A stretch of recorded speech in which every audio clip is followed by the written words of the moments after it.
કાર્યમાં પધાર્યા, એમ આખું કામ પધાર્યું, એમાં એક યુવાન નો આવ્યો. એટલે સંતે કીધું કે આ ફલાણો યુવાન કેમ નો આવ્યો?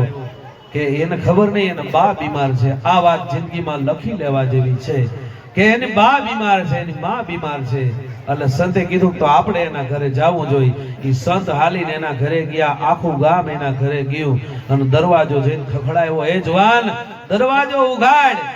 એટલે અંદરથી કીધું ઘડીક વાર જાળવો, મારે માં છે ને જનેતા, એને ગુમડાય થયા છે, માથામાં ખોડો થયો છે, એને નિરાતે કાળી ધૂળથી માથા ધોતા. એ ધૂળથી માથું ધોઈને પછી હું દરવાજો ઉઘાડું. એ સંતે કીધું ભાઈ તું ઉતામળો થામા, થોડીક વાર પછી દરવાજો ખોલશે. પણ કાંઈ કે ઘણા માણસ બહુ ઉતામળા હોય. પાછો દરવાજો ખખડાવ્યો, સંતને મોડું થાય તું ઝડપ કર. અંદરથી જુવાનનો જવાબ હતો કે બાપજી હું તમારા આશ્રમે આવી અને પગે પડી જાય, પણ મારી માને નવરાવું છું એટલે મને નવર્યા જ નથી. અંદરથી કહેવાનો ભાવાર્થ એવો હતો કે ભલે તમે હો ભગવાન, અરે ભલે તમે હો ભગવાન, પૂજાતા હો આખા જગતમાં, પણ જો રાજી ન થાય મા બાપ તો તમારી પાસે આવો તોય મારો તો ધક્કો જ થાય.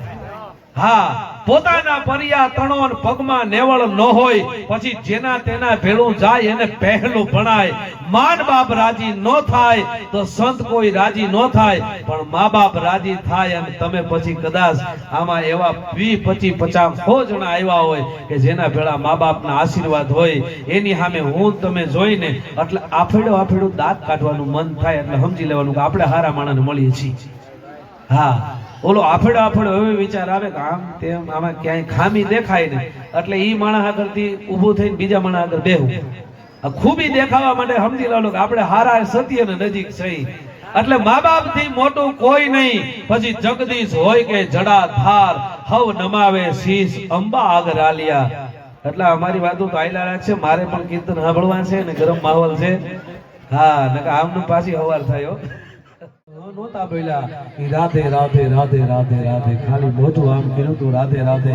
અને આ બાજુથી સૂર્ય નારાયણે કોર કાઢી, ભલે નો ઉગા ભાણ ભાણ દોહરા ભામણા, મરણ જીવણ લગબાણ, અમાણી રાખજે કાશબ રાવુત, ઉગો તું અડુડ ગળવણ ધારા જાય, અને તારા દર્શનથી પડના ભ્રાસી જાય.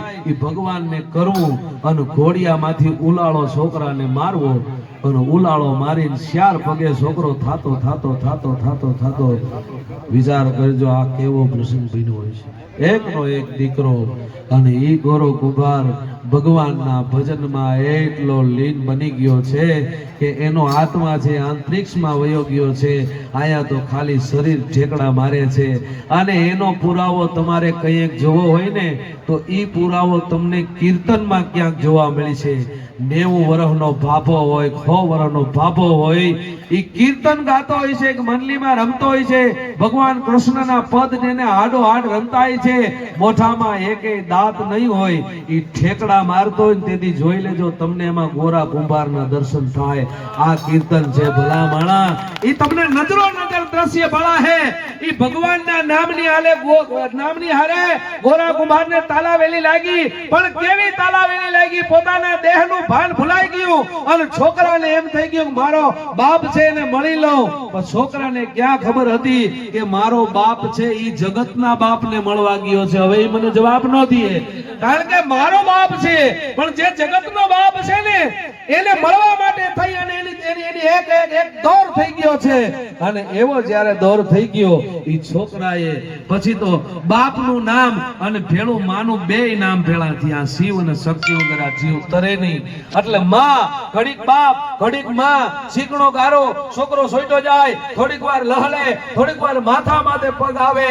ઈ દીકરાની હા છૂટી અને દીકરાની જે રાર છે ને ઈ માનું હૃદય સાંભળી હગે.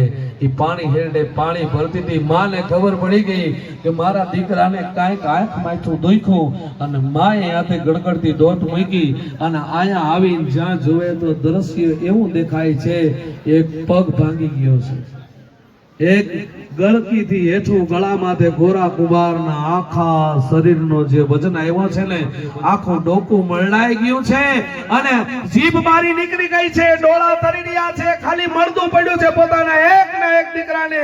અને માં આવીને ભાંગીને ભૂકો થઈ ગઈ. બસ એટલું થયું, હે ભગત તે આ હું કર્યું. ભગવાનની સામે બાંધવાને બદલે બેભાન થઈ ગયા અને આત્મો છે એ ભગવાન કૃષ્ણને સંબોધી અને ઠપકો દેવા માંડ્યો કે હે પ્રભુ એકે મન ઉસાડ રુદિય મધરજે રી આ વહમી તારી વાત એને હોયલી કરજે હમણા પ્રભુ તમે તો દુનિયાના મેણા ભાંગો છો વાંજ્યા મેણા અને પ્રભુ તમે અમને આંધળાને એક જ આંખ હતી ઈ જોઈ નહીં હેગા અલે હે ભગવાન અમે તો એવું સાંભળ્યું છે કે આખા જગતનો બાપ અને મારે તારો બેટો આખા જગતનો બાપ અને મારે તારો બેટો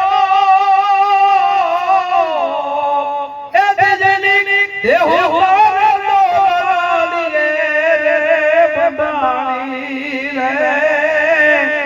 નંદરાણી તારા ઓહો ભાગના રે જી એ ભગવાન કૃષ્ણ મારો ભગત છે ઈ તો ભોળો છે એને ખબર નથી પણ પ્રભુ તમને ખબર ન પડી અને માં દીકરાના હેતની ભગવાન તમને જાજી તો હું વાત કરું પણ એકવાર તમે ગોકુળમાં નજર માંડી અને દળ દળ આહુડે રોતા હતા તમને ગોપ ગોવાળો સાંભળ્યા હતા તમને ગોકુળિયાનો પ્રેમ સાંભળ્યો હતો પણ આ તો મારો એકનો એક દીકરો આજ ભક્તિમાં જેનું શરીર ખંડન થઈ ગયું છે આયા એમ કહેવા છે કે ધડધડાટ આહુડાની ધાર થાય છે અને ગૌરવ કુમાર છે એ ભગવાન કૃષ્ણની ભક્તિમાં લીન બની ગયો છે અને આયા બરોબર બીજે બિલાડી તણા બળતા ને રાખા બાળ સાલે બસા શિયાર શરણ તમારે સાંભળા ત્રીજે પાચાળી તણા તાને ને ઢાકું ટેકું અમંગને ટેકું એક હાજુ તળું સાંભળા